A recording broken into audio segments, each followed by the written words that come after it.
Hello, and how are you? Today I want to discuss Britain's First is charged with harassment, which is religious motivated. Now, they are up in front of the magistrates for this indictment. Now, I looked at the charge very carefully with a critical eye, and we do have problems regarding this charge. Now, before I go into it, the media termed it excuse me, that Britain's far right. I'm not exactly sure as to the political definition of what they regard far right to mean. If I love my black skin, which I do, am I far right?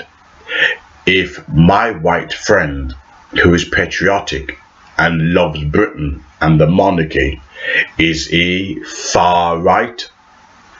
I've never heard the term far right ever used towards an ethnic minority, only white people. I find that quite odd and, if you like, unfair, that only white people are labeled as far right.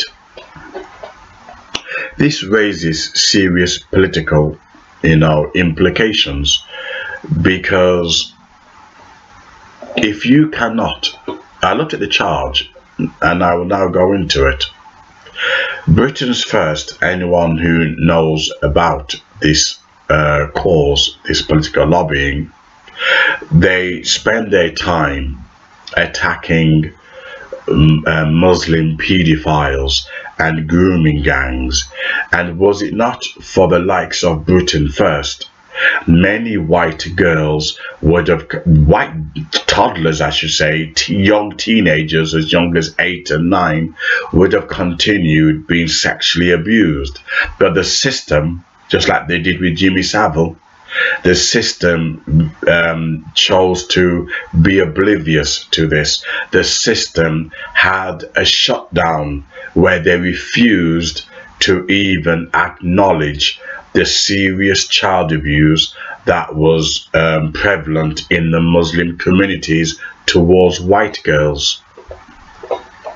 Was it not for the bravery of Britain's First, these kinds of abuse would have continued? However, they are now charged with harassment which is religiously motivated. If we examine the component of this charge, we begin to realize that there are very little grounds, because where do you draw the line? For instance, are you allowed to express your concerns where a crime is taking place? Why are you not allowed to discuss the horrors of what Muslims are and were doing towards young white girls? And they were mainly white girls. Why is it such forbidden, that you cannot discuss it? In fact, today what's happening is, if a Muslim commits a crime, a sex crime, they no longer say Muslim. What they now use, the term they're now using is Pakistan or of Arab stock. They're no longer using the term Muslim. I'm not sure if the Muslims are happy not being called Muslims. I'm not sure if Muhammad would approve, but now the establishment don't call them Muslims but Pakistani or Arab stock. In other words, they are protecting yet again the Muslim paedophiles. Now, whether or not Britain's first supporters were at the court, I don't know, but I hope they were, because if you look in England, especially during when it comes to Sharia patrol, Muslims are harassing, if you like, Christians or Westerners, where you can't carry alcohol on the streets and Muslims will come and arrest you. This is in a Western civilized country, and the government knows that this is happening, but they turned a blind eye to it. Many white people are so cowardly and so scared that they have nothing to say about it. They'll say, okay, here's my drink, here's my booze, take it away from me. Many white people have become bitches, and the reason being, they know that there's nothing they can do about it. Nothing they can do about it. So you walking on the street and a Muslim decide to arrest you for carrying booze, they can do it. And the police and the system don't care. These are the government that you're voting in. These are the governments you're voting in. So this idea, and also they slander Christianity in their pamphlets. If you're debating them on the streets, they'll slander Christ. They're not done for religious hatred at all.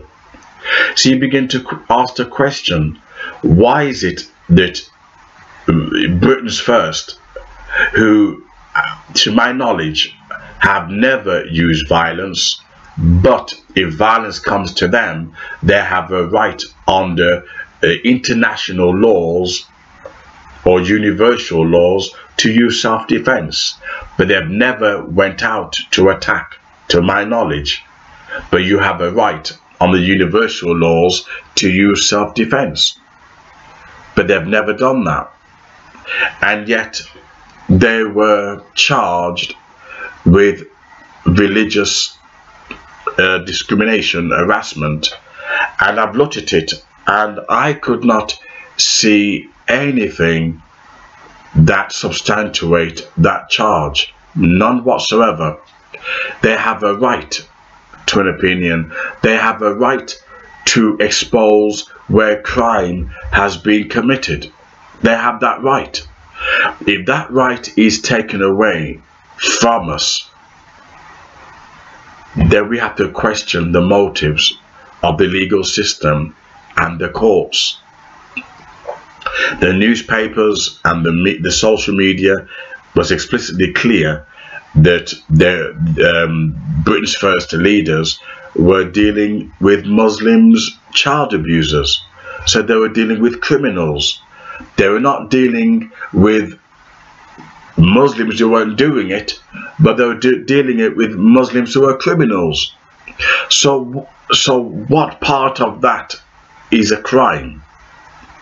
It's horrible that we're living in an age where free speech is being silenced. We're living in an age now where you cannot address any social, political, spiritual concerns without being labeled a hate speech or a hater. What I find interesting is how the LGBT and the Muslims, they can spew their hate as much as they like and nobody challenges them. What's going on? I thought I'd share this story and give support to Britain's first, because the state of Europe and the state of Britain is quite serious.